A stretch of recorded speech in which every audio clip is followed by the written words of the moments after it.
Dia tak ada duit tapi nak sedekah. Tak ada duit nak sedekah. Nah, lagu mana? Senyum banyak. Senyum banyak. Bukan senyum seorang dah, senyum seorang ada lain pula. Senyum banyak, senyum kepada orang lain. Senyum.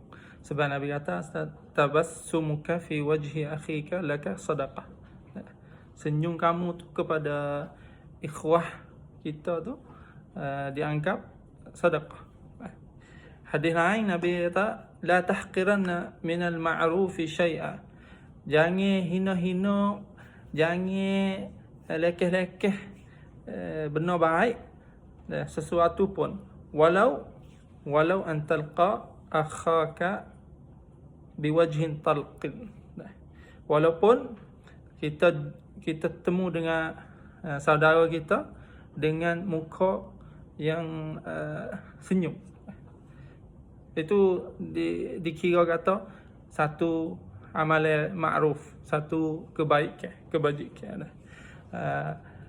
Tak ada duit tapi boleh sedekah dengan senyuman kita kepada saudara kita. InsyaAllah ta'ala diterima sebagai sedekah.